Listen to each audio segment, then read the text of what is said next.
This is what a migraine looks like after 5 hours of trying to beat the bugger. Yup. So Jen's lessons today is about surrender.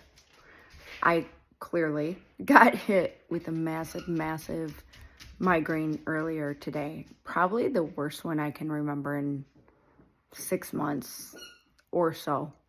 And it came on really fast. It was all the things. And I was so frustrated because the weather is gorgeous today. And I've got 5 totes of Halloween decorations sitting in my kitchen.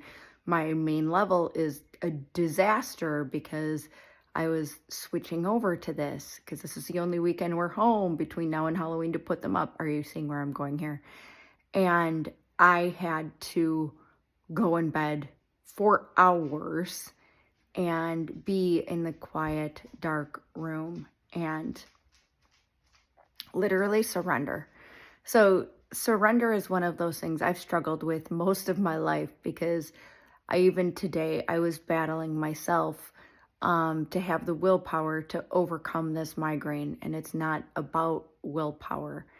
And I had to accept my afternoon plans with my friends were not happening. My house was not getting done today.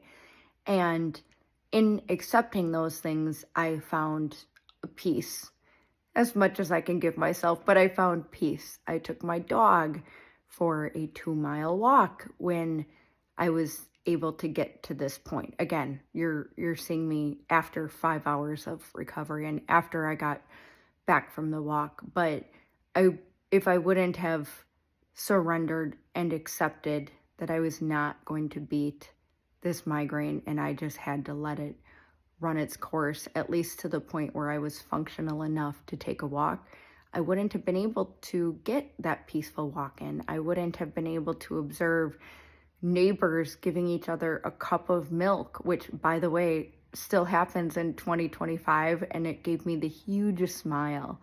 I wouldn't have been able to see the sun behind the clouds, thankfully, because I'm still light and sound sensitive to some degree.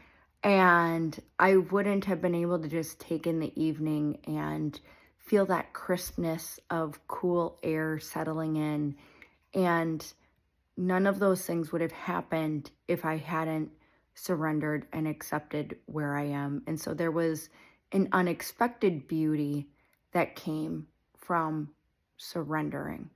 So surrender isn't a bad word. Surrender is actually a good word. And when you find yourself battling yourself the next time you do, with whatever the scenario and situation is, I challenge you to try surrendering to whatever your body and mind and spirit needs at that moment and see what happens on the other side. I can't wait to hear about it. I hope you are absolutely magnificent and that you're gearing up for a really incredible week coming on. Cheers.